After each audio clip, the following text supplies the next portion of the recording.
Hello and welcome back to The Give and Go. I'm your co-host Reynoso here with my boy Soltero. Welcome back, folks. Today we're going to be talking about Ghana, man.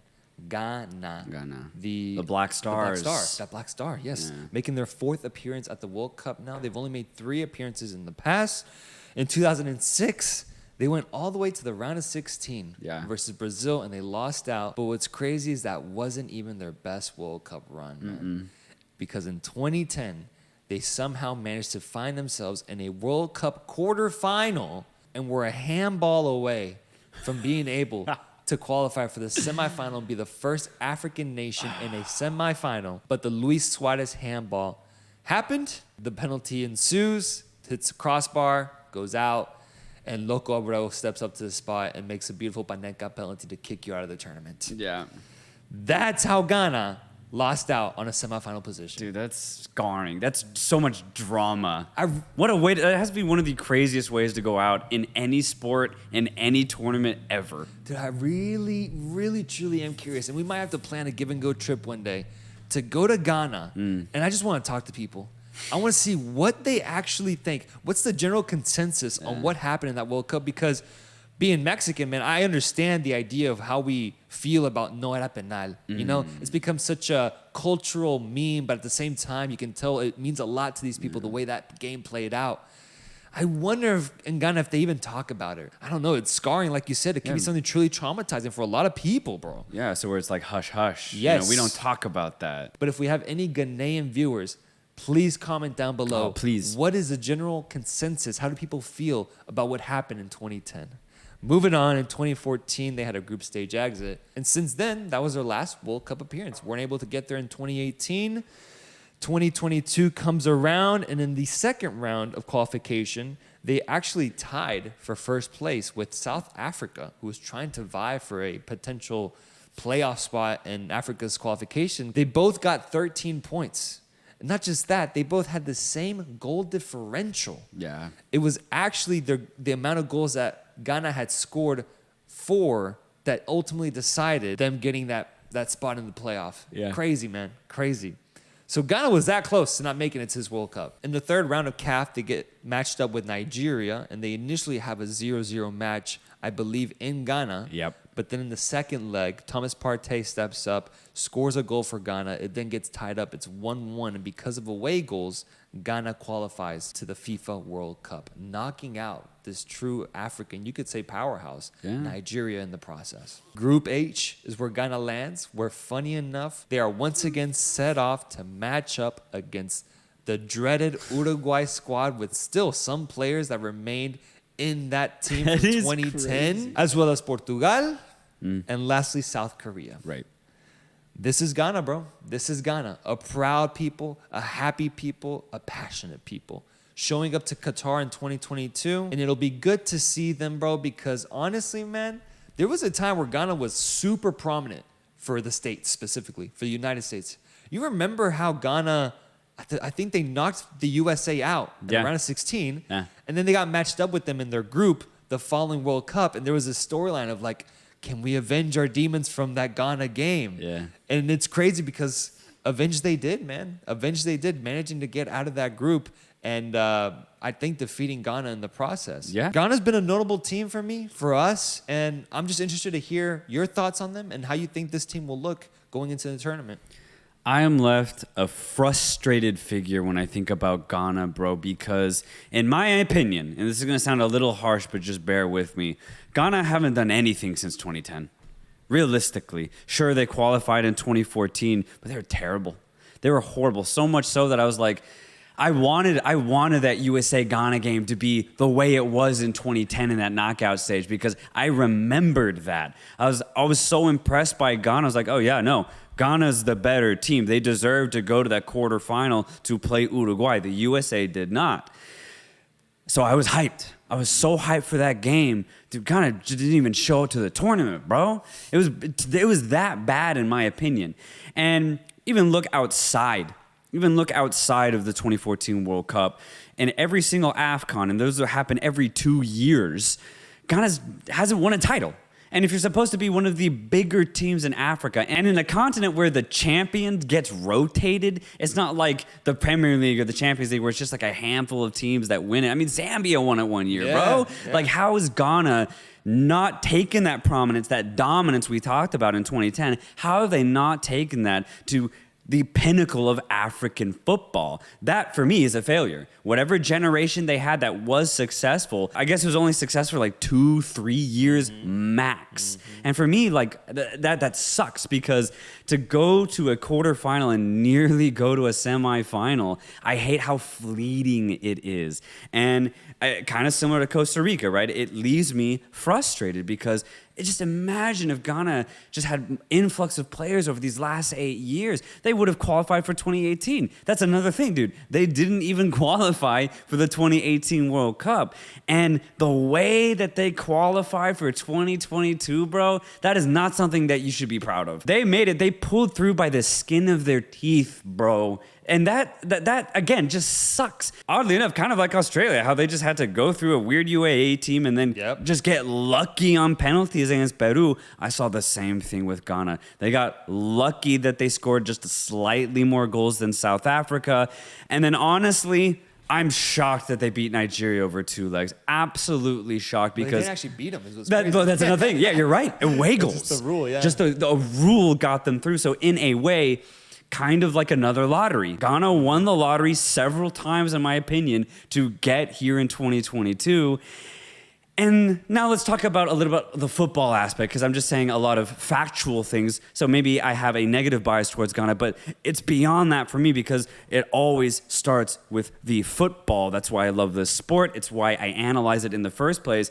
Dude, this Ghanaian team, at least this form of it, is barely a team. This is a group of 11 individuals who realistically do not know how to play together. And I said I was frustrated at the beginning. I am frustrated because when you look at every single player in their position, there's actual quality. There is good quality on this team, and the way that they're playing is not even getting close to the potential that they could achieve. They didn't actually manage to beat Nigeria, and the fact that they only scored 1 goal more than South Africa just is crazy to me, man. Like, they made it here just barely, bro, crawling the way to the World Cup.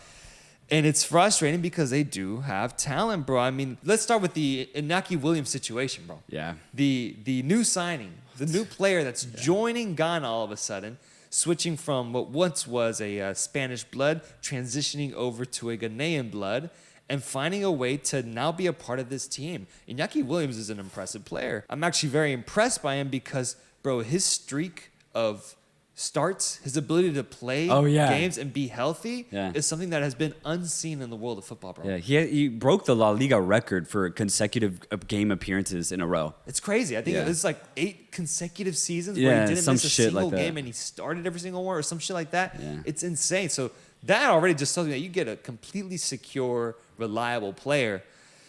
But what are they going to do with him, man? Right. What are they going to do, bro? You got Otto Addo leading this team as coach. You got some great talents in Thomas Partey, at center back. You still have a veteran presence in Jordan Ayew. Yeah, Andre Ayew too. Andre Ayew, yeah. Kudus, probably the shining light of this team outside of Partey, who plays at Ajax every single week and is playing really good for them. Yeah. How's he going to use him, man? Because so far, when I watched the Ghanaian team, I actually was shocked when I looked through the squad to remind myself who was on the team, because I was like, wait, they have fucking Kudus on here? Yeah, bro. But when I would watch him play, I'd be like, who are these guys, bro? Right. They're not playing well at all. They weren't doing anything to get my attention. But then you look at the names and it's a completely different story. What is the story for Ghana, man? Because they're put in a group now where it's going to be very, very tough to be able to get out. If these guys want any chance to be able to compete against the quality of these teams, they're going to have to focus on their chemistry and then maximizing their abilities with playing together. So looking at the lineup as a whole, looking at whatever position you'd like to, what are some positives? Let's start there with what Ghana has at their disposal. Yeah, I think I'm going to go ahead and start in that central mid position, Thomas Partey, bro. I think he's easily the most skilled player, I think, on this Ghanaian team, but maybe not in an offensive sense. You know, we don't have to talk about, he's not going to be the better dribbler than maybe Kudus, but I think from an IQ perspective, his ability on the ball and to distribute, I think if Ado can maximize Partey's influence on this team, that's how they're going to be successful. Because if he just strings players next to Partey and just says, kind of run around, make runs, see what you can do, Partey's going to be left on an island in that midfield. Partey is best when he has a good partner alongside him that he can combine with, and when he has direct runners to feed to on the wings. But if it gets a little confused out there, then Partey's going to be very ineffective, because Partey, at the end of the day, is a team player. He's not going to be an effective individual player. Like, you could put Luka Modric into any team, and he could create. Right. He could use his skill and benefit the team. Partey's not that type of player. He needs to be in a role and needs to have players around him also in a role. That's when Partey plays his best, because at that moment, he knows what he has to do. If he knows that he's going to have a runner behind him, he can turn the defender that's on him and feed it to him. But if he doesn't know where his players are, bro, Partey's just going to be like, he's not going to know where to go. He's not that skilled in that sense. But a determined and knowing Thomas Partey is a very good midfielder. Again, if you can maximize Partey, then I actually think this Ghanaian midfield can be very effective. Yeah, I think the Partey's performance this year has been incredible, man. Leading or being part of that Arsenal machine that has been able to compete for the Premier League title. And it's crazy because it's pretty obvious for Arsenal that if they want any chance to succeed consistently, Thomas Partey has to start for them, man. He's become such an important piece of that overall engine. And it's just nuts because that's who Ghana has in their midfield if they want to utilize him, bro. Yeah. And it's just a matter of, like you said, pairing him up with the right guy. And that's actually what's crazy is that even though Partey, I think, is clearly the best midfielder that Ghana have, dude, he doesn't even play that consistently for the international team. Whether he has a lot of injuries or if he has a slight knock, he's actually more akin to stay with club than actually go and play for international. So in that sense, there's just no chemistry being built in that midfield. And that's ultimately what I'm getting at. And you'll see this is actually a common theme for a lot of these players is, yes, they get called up and maybe they'll play in big tournaments of AFCON, but outside of that, bro, their appearances are spotty for Ghana in general. And how can you build a team like that? How can any coach be expected to build a team if the guys you get are always different, if you can't build any true chemistry? So even though I think Partey is the best midfielder that Ghana have at their disposal, I'm frustrated that he's not playing every single game for Ghana and that he hasn't played every single game for Ghana for the last 4 years. Because imagine if Partey had been playing every game since 2018 in this 2022 cycle, he'd be captaining this side in that midfield. But it's just not the case. It's the exact opposite. He only really appears for big games, and then besides that, he not refuses the call-up, but he almost just chooses not to play. It gets really weird. It's weird because, like, in one sense, though, you could say he's kind of made the right decision because they ended up at the World Cup. They got away with it. They got away with it. But I think it'll get exposed at this tournament. A shining example of what you're talking about, bro, about a player who hasn't actually had a chance to form chemistry with this team.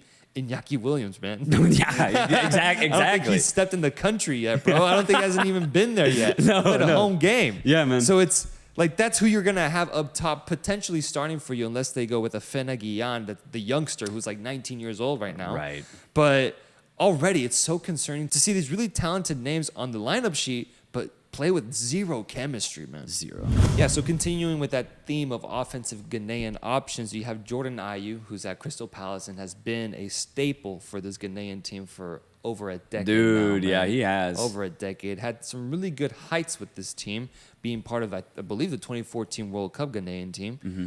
But he's a different player now. He's a little older now. He's a little bit, you could say, washed.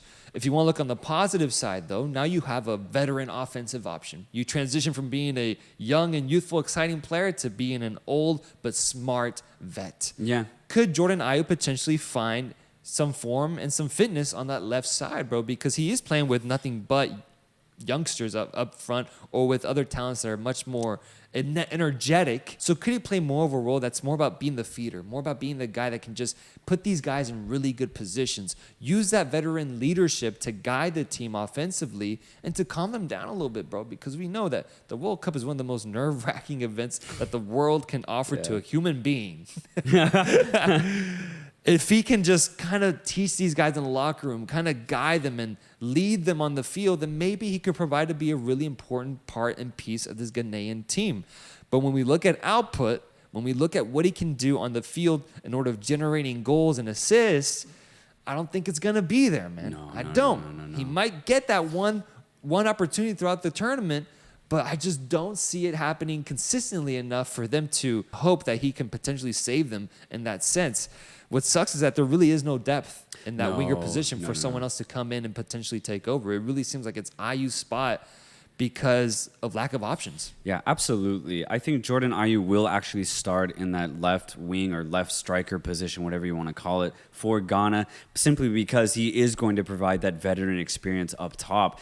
But this is where I also get frustrated because you said something that I would actually hope happens. I hope Ayew takes that almost teaching role. He gets the ball and his sole goal is to give it to the youngsters, give it to the players with a little bit more pace, a little bit more want, and then from there they take over the goal scoring duties. Because you're right, I think Ayew has played in every game for Crystal Palace, either starting or off the bench this season, 0 goals. Nothing. But honestly, that has been Ayew's entire career. Like even at his best, I think max he scored like 10 goals, man, as a forward. So he's never been a guy that scored a lot of goals. The fact that he's now 32 or 33 years of age means he's going to score even less.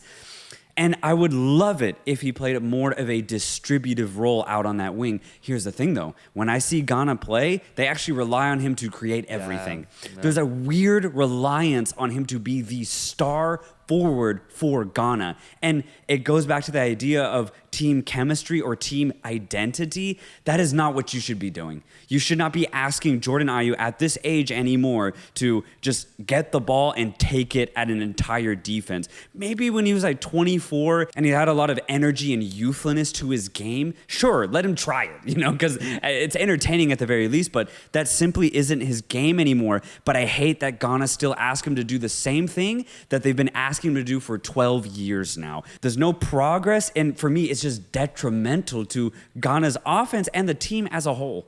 Would you put down the coach?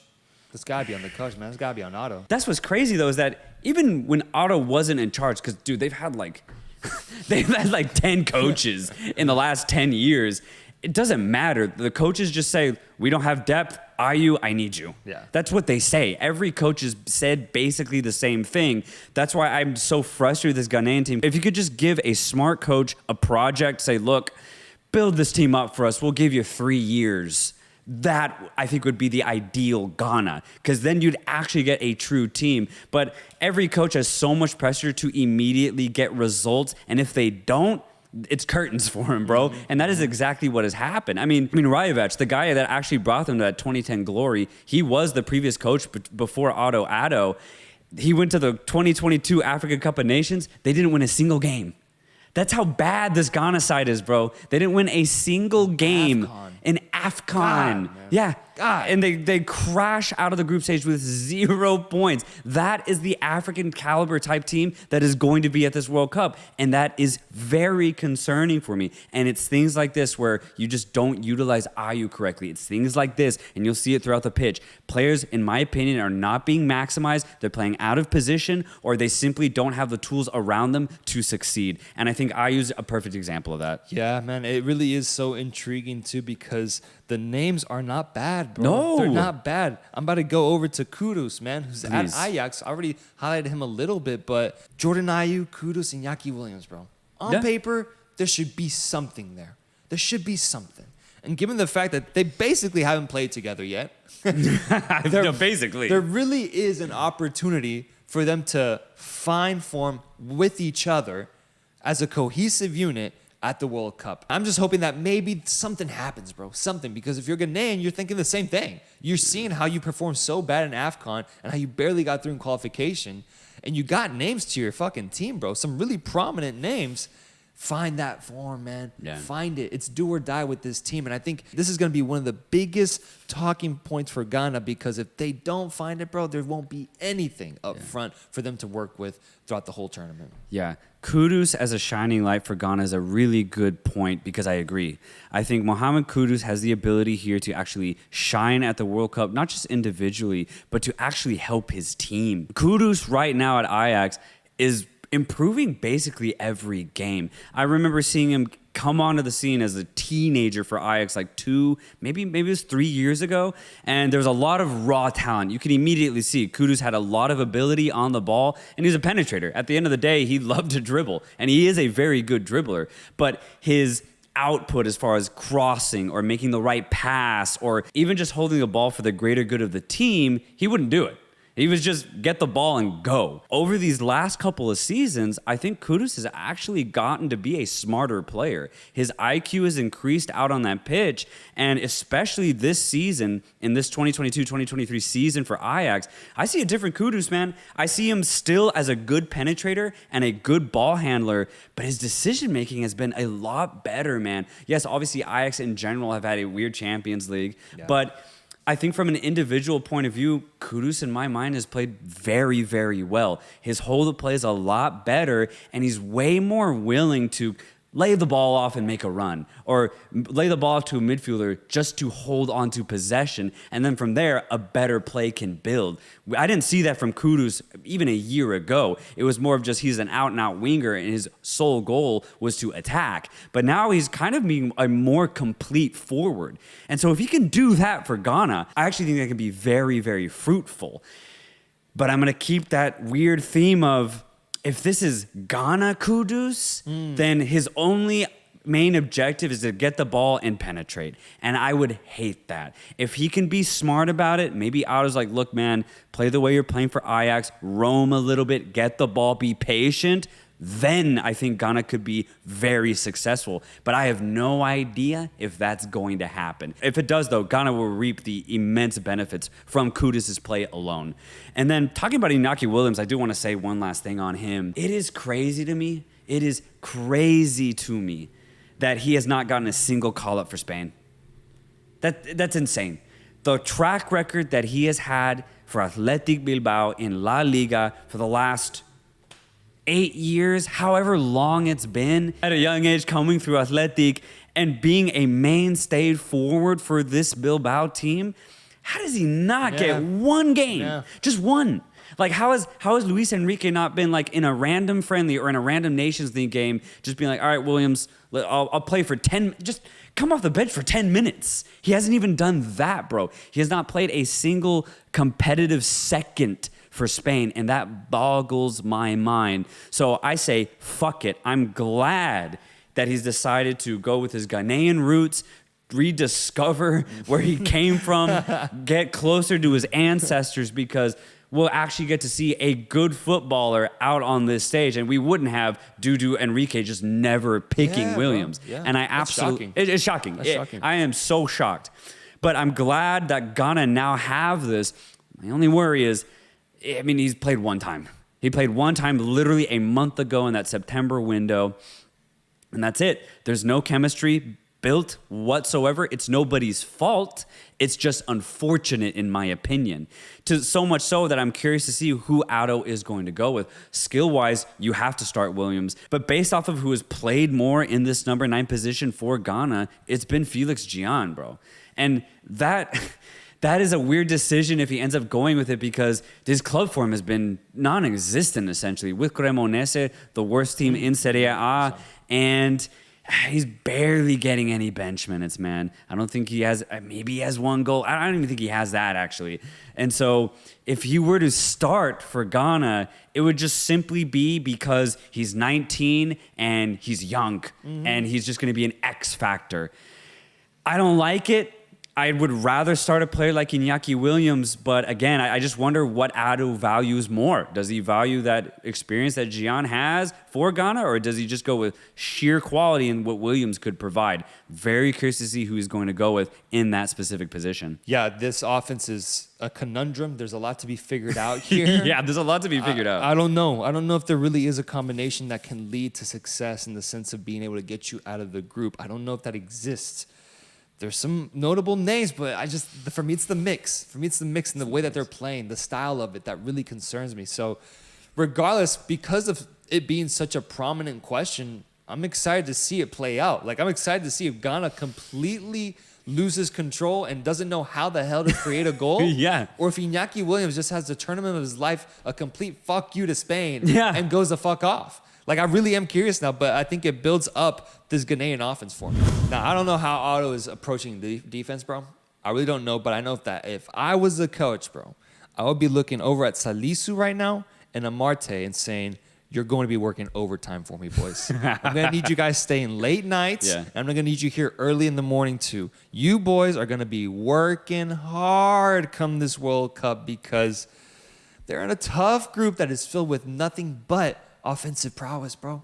Nothing but offensive prowess. Thing is, one of the shining spots in Ghana's team is that they do have two, I would argue, quality center backs. Yeah. Amarte, who's at Leicester. Yes, Leicester isn't playing that well, but they're starting to recuperate a little bit, starting to do a little bit better now, thank God. But Amarte, regardless, is in a Premier League team that can oftentimes be known for their scouting. And so I think Amarte is a really good talent. Likewise, Salisu is at Southampton right now, playing Premier League football as well, bro. So you're telling me that Ghana has two Premier League center backs starting for them? Regardless of quality, regardless of form, I'll always take the sentence, two starting Premier League center backs. Like, I'll take it, man. Yes. I'll take it. And with the way that we're talking about the rest of this team, it sounds like it's one of the highlights of what Ghana has to offer. Completely agree. Yes, they both play for Leicester and Southampton, respectively, Amarte and Salisu. But you said it perfectly. They are the starting center backs for their respective clubs. They're not in rotation. They don't just get bench minutes. They are the go-to center backs as far as coaching decisions are concerned. And I think that actually means something because at the end of the day, if the coach doesn't have trust in you to defend for 90 minutes against Premier League caliber sides, you're not playing, brother. You're not going to play. And Amarte and Salisu play every single minute for both of their clubs. I actually do think that means a lot. And so when you do isolate these two center back positions for Ghana, I actually think there's a lot of quality here. And honestly, actually a good amount of assurance too. Salisu's having an incredible season simply from an individual defensive point of view. Southampton as a whole, I think, struggled to score a lot, which is why I think they're just doing poorly in the Premier League. But the reason why they're not just leaking goals, I think, is actually because of Mohamed Salisu. His defense this year has been big, bro. He's a big man, and he's a very good defender. But I also can't ignore the fact, bro, that he just started playing for Ghana too. You know what's crazy about this one is Williams I can understand because Iñaki Williams was Spanish. He was born and raised in Spain. His father was Ghanaian, right? Salisu born in Ghana, I think raised there to a certain extent before he ended up moving to England. But he refused call-ups year in, year out. This guy. Okay. Yeah. And finally, Otto comes in, and in July of this year, he's like, Salisu, bro, like, we need you, man. Do you want to play for us, yes or no? And he finally says yes. And it's just like, but again, I'm going to go back to this idea. How do you build chemistry at the back? Imagine if Salisu had been leading this line for the last 2-3 years for Ghana. Yeah. It's a completely different story as far as the team you end up getting as the product here in this World Cup. Skill-wise, yes, Salisu has to start. But man, like, that just rubs me the wrong way. A backup center back that actually has been receiving call-ups and has been playing when Salisu has rejected the call-ups, Alexander Djiku. Djiku playing for Strasbourg right now in France, and Like Amorte and Salisu, he is a starting center back in League One, a top league. Yes, he's not with an incredible team, but he is the go-to center back for his respective club. Whether Salisu is not yet acclimated into that back line yet, then I would actually be okay if Jiku starts alongside Amorte. I think Amorte is the go-to center back because he has the most caps out of the three center backs. And I think Jiku would pair alongside him simply because he has been playing a little bit more than Salisu. I mean, Salisu, again, only has a few caps to his name for Ghana. From a skill perspective, it would be Salisu and Amarte.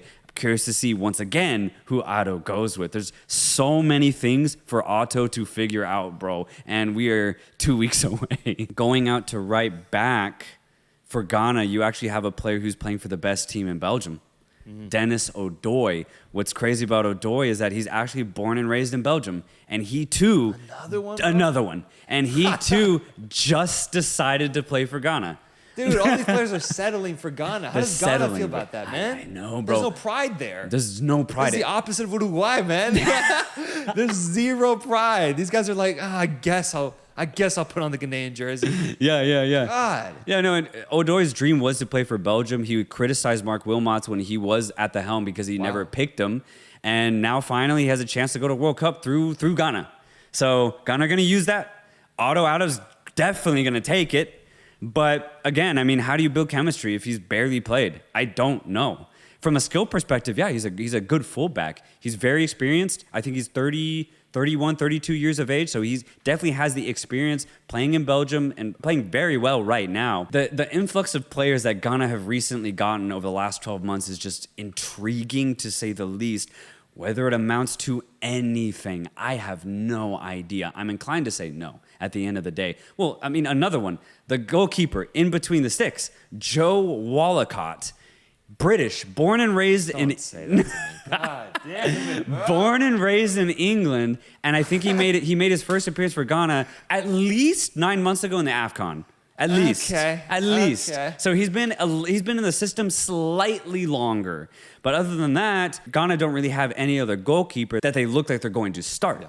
So I think Wallacott's going to be that starting goalkeeper for Ghana. So there's a lot of quality here. These players play at a very high level for their respective clubs. As a Ghanaian team, there's just, in my opinion, no real chemistry. Even if you look at like in Australia, who we just did an analysis on, they may have less quality than Ghana. But because of that Australian grit, because there is a little bit more cohesiveness, they might have a better tournament than Ghana, bro. Yeah. This is fraudulent, man. I'm seeing frauds, bro. I'm not seeing real Ghanaians, dude, man. It's frustrating. It's a little weird. It is frustrating, man. Yeah. And it pisses me off because I actually don't care if you're a mercenary and you utilize your ancestry. I actually do not mind that at all because at the end of the day, if your parents are from a different country, you still live that culture through your parents. And I think you are a part of that culture. That isn't what's bothering me. It's the fact that they all decided to do it months before the World Cup. Make these decisions 2 years ago. Yep. Make these decisions before the AFCON so you can build a team, work in training, build some chemistry, have a good AFCON, take that confidence into a good World Cup. But no, that's what makes me know that they're like kind of like bamboozling and settling for this shit, because if they had not qualified for the World Cup, they wouldn't be doing this, bro. They would not be doing this, man. Oh my God. This is sly, man. This is sly. I'm telling you, this is why I'm just like, bro, Ghanaians, I need to know y'all's thoughts, man. Yeah, I would love to. I need to know y'all's thoughts on this team, the way the team is shaping up, because that's very, very deceitful. But now we've analyzed the team, now that we looked at the scope of Ghana overall, let's talk about predictions and how we see this team playing out at the World Cup at the end of the day. Please. They're in Group H with Portugal, Uruguay, and South Korea. Do I see them making it out of this group, brother? Brother. No, I do not, man. I do not. I think Ghana gets fourth place. I think they have fourth place team written all over them, because when you look at potential teams that could vie for that fourth place spot, like in South Korea, I still think there's way more to offer from a South Korean squad than what I'm seeing from a Ghanaian team. Their qualification cycle for Ghana was very disappointing for me and did just barely what needed to be done in order to qualify. I'm not seeing much positivity and optimism here. And so I have Ghana ending up in fourth place. I hope Thomas Partey has a really good tournament. At the very least, I think he deserves to be around a good team. There's a lot of quality in this team, like we said, individually. I hope Mohamed Kudus has a really good tournament. If he does, maybe it propels him to actually get a big signing maybe next summer from Ajax to maybe a bigger team, you know? We've seen it happen before with the World Cup. Can almost be like a marketplace. Your value could definitely skyrocket simply from really good performances. So I hope these Ghanaian players try to take that opportunity because there is class in this team. But I just hate in the manner that they've gone about this qualification cycle as far as squad selection is concerned. The lack of chemistry in this team definitely worries me. So much so that I have Ghana finishing 4th place in their group. And that is Ghana, folks. Thank you so much for watching. Please let us know, what do you guys think about this team? And make sure to comment, like, and subscribe to stay updated with us as we continue releasing more World Cup deep dives. We still got a few more to go, man. And so we'll see you guys soon. Until next time, guys. Peace. Peace.